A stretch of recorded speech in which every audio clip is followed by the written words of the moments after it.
Brian Haenchen of the Argus Leader Media, talking about high school hoops with me. Thanks for being here today. Absolutely, buddy. It's good to be here. It is, and it wouldn't be a true preview show unless we're talking about making our predictions. And I've had trouble making predictions about just sticking with one team, especially in basketball. So we're going to allow some math into the show, some percentages, and Brian Haenchen is going to do the analytics, the sabermetrics, the math, whatever you want to call it, the data, and come up with his percentages for the favorites to win this thing. Let's start we'll start with the girls B, because the girls B is coming up this weekend.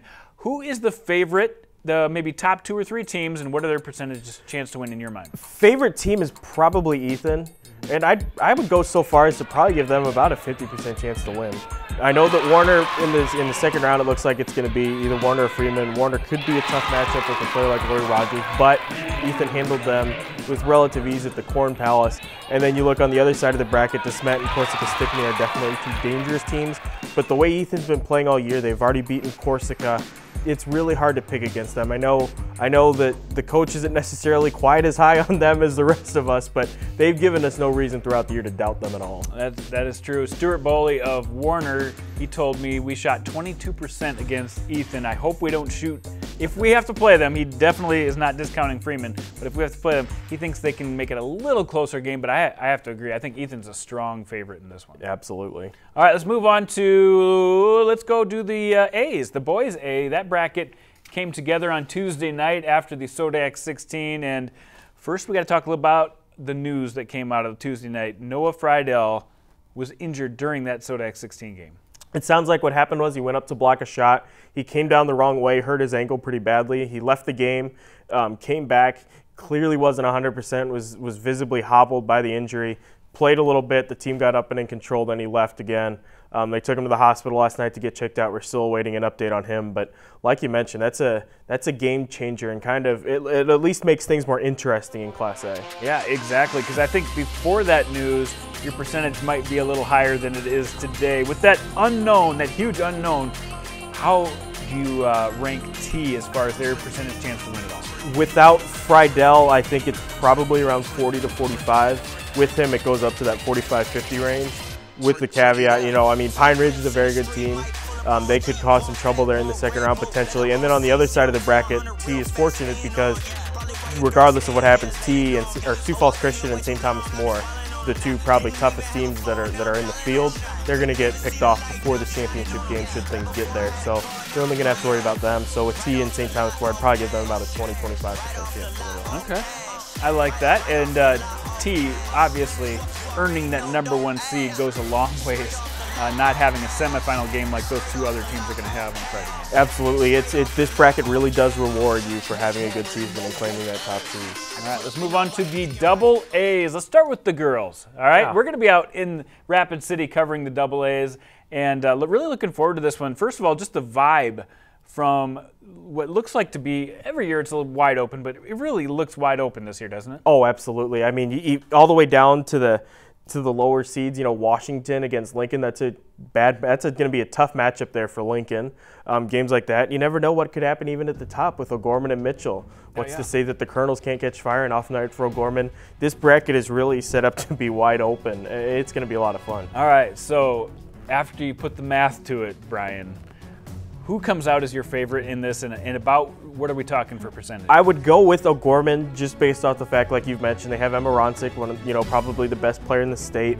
They've been getting it done all year. They're getting some secondary scoring throughout the season. So I'd probably give them about a 20% range. That's kind of the ceiling. I don't feel comfortable giving them a full 25. I agree. It's tough to have a favorite that only has a 25% chance, but they've got to put 3 wins in a row together. I think we're on the same page there.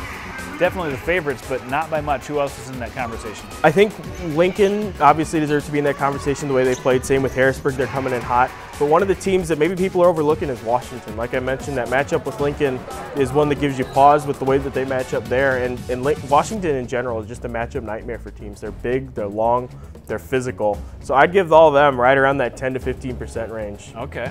So what about Brandon and Brookings? I mean, that's going to be a tough draw once they get to the semifinal round, I'm guessing. Yeah, oh, absolutely. I mean, 10 to 15% for both of them as well.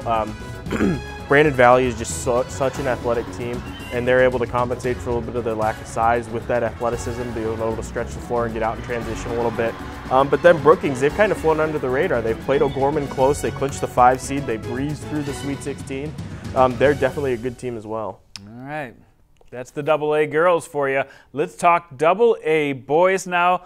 And I think this one could be even tougher to predict, if that's possible. Yeah. Jeez. I mean, just pull names out of a hat.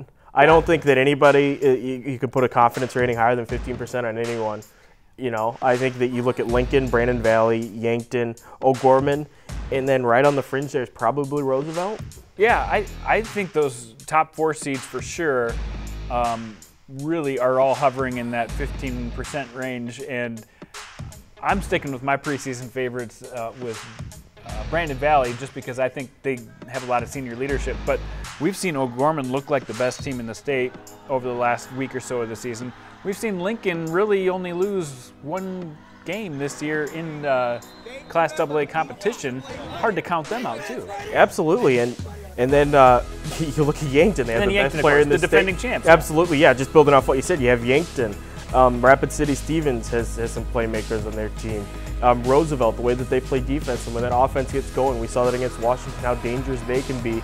And they're kind of a group at this point of the year that's sort of playing with house money. They've never been here before. There's not really reason to be tense because I'm not sure a lot of people are going to be picking them as a number 6 seed, so it's fascinating. And then to your point on O'Gorman, what makes them interesting is that they don't have one dude that does it all for them. They just have a group of guys, and it's just sort of a group effort, and before you know it, they're piling up the wins. Man, I cannot wait for the AA's this year. It's going to be one of the best tournaments. Well, we'll see. We'll see how it plays out. I can't predict that either. I can't even predict that. But great information as always, Brian. Tell us about your coverage coming up over the next week or so. Absolutely. I will be in Brandon Valley tomorrow night for the girls doubleheader with Lennox Sioux Falls Christian, McCook Central Montrose, and Beersford. This weekend with the Summit League tournament, I'll be all over that for USD with the men and women both participating. And then, Wednesday it's off to Rapid City for the AA's. I'm excited. It's March, baby. Cannot Get ready wait for it. All right. Thanks.